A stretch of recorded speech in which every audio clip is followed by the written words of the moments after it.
Buenas tardes, queridos compañeros, profesora Karen Gauna. Les habla Inma Mirabal, integrante del grupo número 4, quienes hablaremos sobre las fundamentaciones.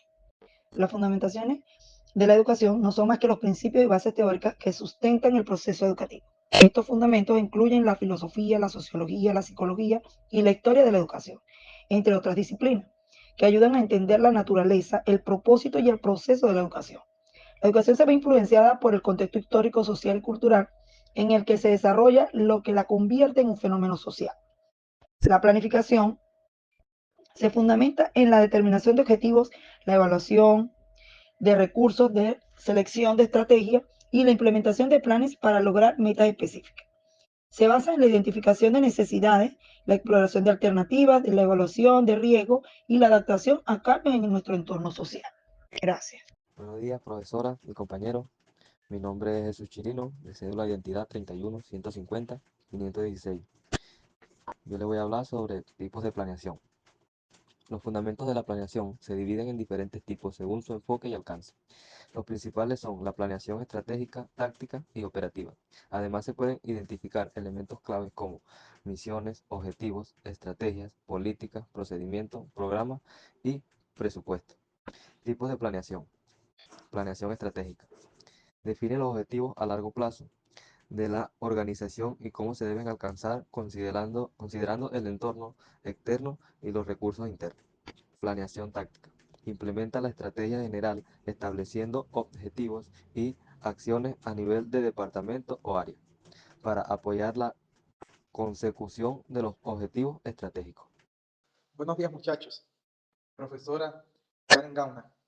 Mi nombre es Ronnie Josué Camber Gutiérrez. Voy a hablar es contextos que influyen en la educación, contexto social, histórico y cultural, contextos que influyen en la educación, contexto social. La educación es un fenómeno social que se ve influenciado por las normas, valores y creencias de una sociedad.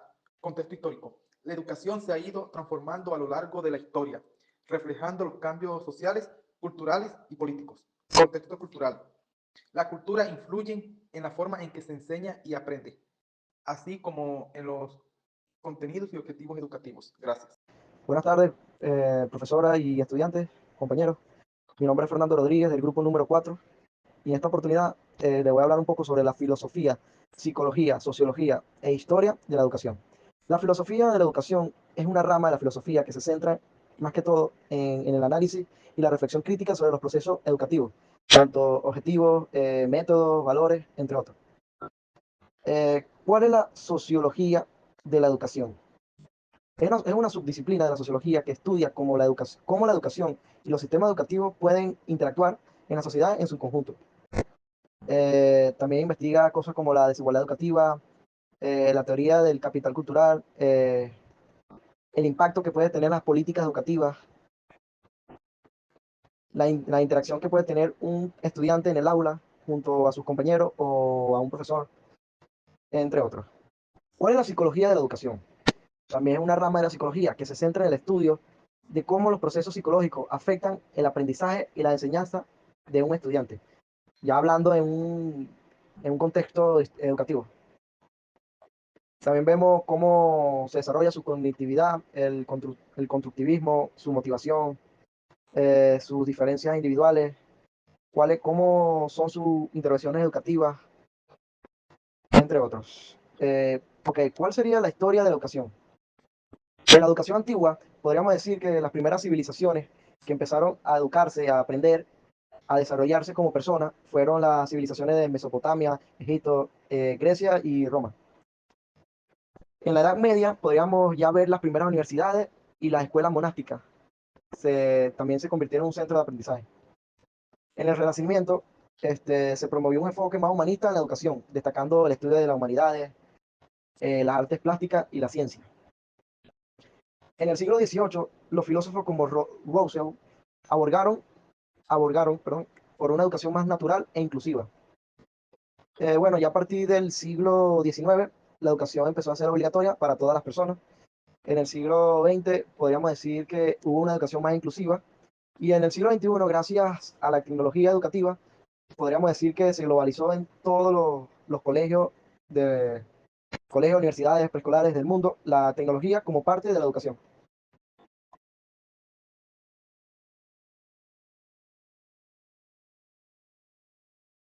Muy buenas tardes tengan todos, compañeros, profesora. Por aquí les habla Anthony Colina, pertenezco al grupo número 4 y les vengo a hablar sobre los enfoques fundamentales de la planificación. Estas principalmente se dividen en lo que es la planificación administrativa, la normativa y la estratégica.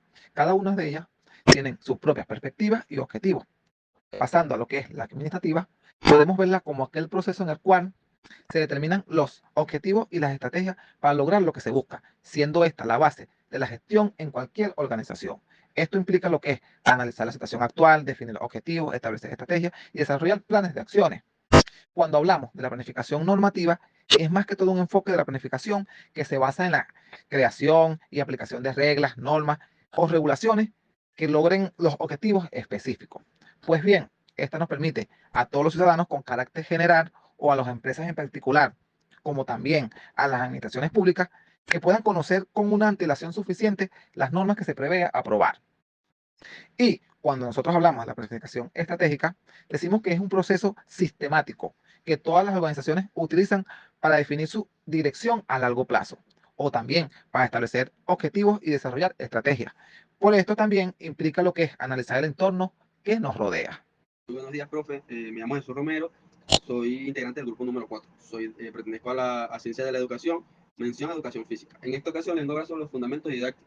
Los fundamentos didácticos disponen del conocimiento teórico y práctico de la materia que va a enseñar y orientar el aprendizaje de los decanos para dar respuesta a interrogantes fundamentales como ¿para qué enseñar? ¿Qué enseñar? ¿Cómo hacerlo mejor? ¿Qué es como cuándo se va a evaluar? Por otra parte, también les voy a hablar qué es el objetivo del aprendizaje.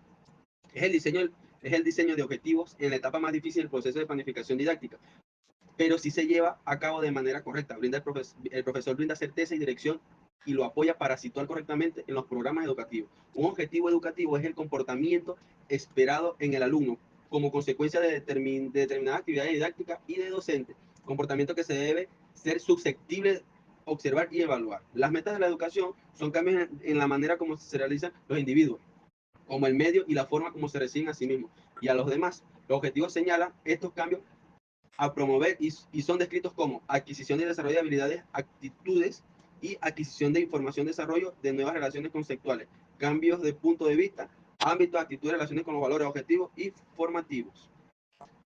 Por otro lado, también les quiero hablar sobre el conocimiento de los estudiantes.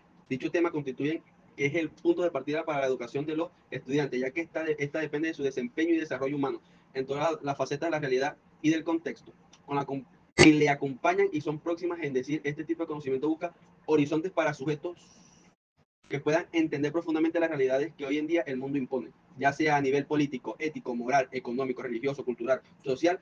El fin de este método de aprendizaje es que los sujetos se posicionen críticamente frente a dichas realidades, ya sea con el indague, las analice, las sitúe en su vida y las comprenda fundamentalmente para generar un mejor desarrollo en su vida estudiantil a futuro.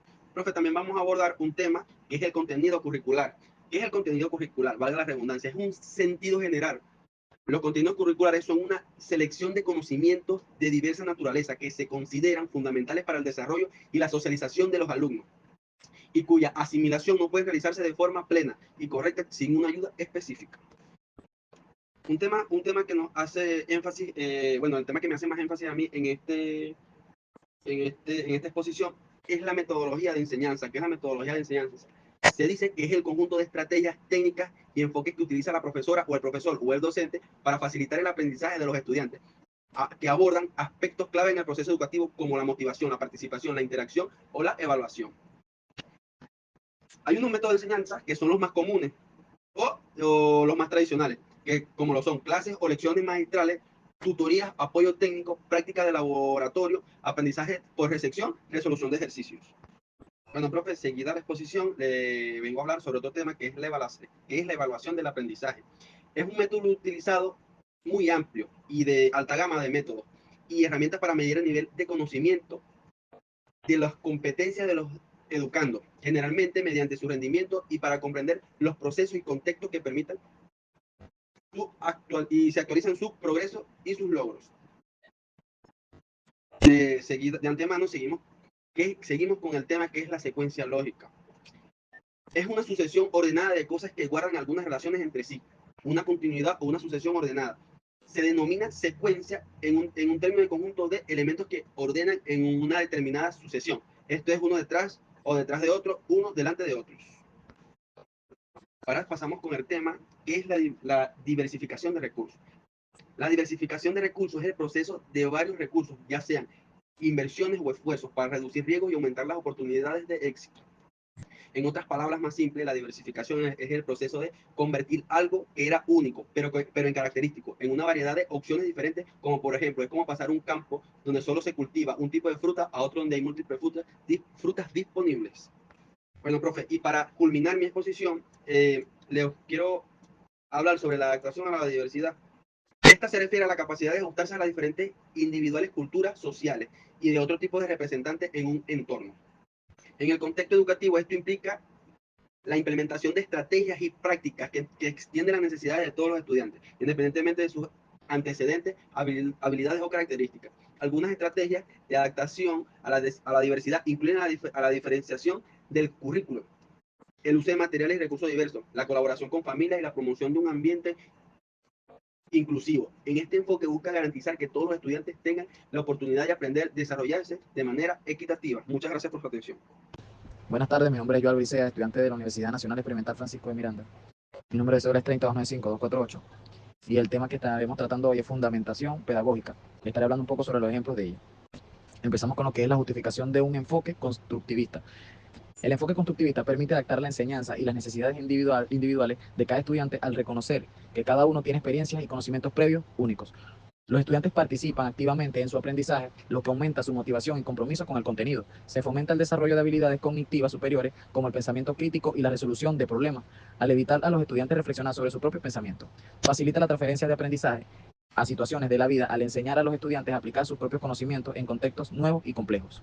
Ejemplo sobre fundamentación de un plan de clase basado en la resolución de problemas. El siguiente plan de clase está diseñado para abordar la dificultad que los estudiantes tienen para comprender y aplicar correctamente los conceptos de fracciones. El problema se originó a partir de las observaciones en el aula, donde se evidenció que muchos estudiantes mostraban confusión al comparar fracciones, sumar o restar fracciones y trabajar con ellas en los problemas de aplicación real.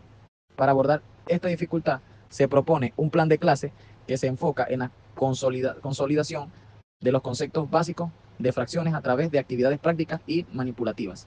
Se incorporan juegos, ejercicios de colaboración y problemas de resolución conjunta para fortalecer la comprensión de los estudiantes sobre este tema. Se espera que al finalizar esta clase, los estudiantes hayan adquirido una comprensión más sólida de las fracciones y puedan aplicar correctamente los conceptos aprendidos en situaciones diversas. Además, se espera que esta estrategia contribuya a reducir la ansiedad y la frustración que los estudiantes experimentan al enfrentar problemas relacionados con las fracciones. Hola, mi nombre es José Morillo y a continuación les daré una conclusión sobre el tema que vendría siendo la fundamentación. La fundamentación, este es un proceso esencial que proporciona el marco teórico y conceptual necesario para abordar un tema o problema en específico.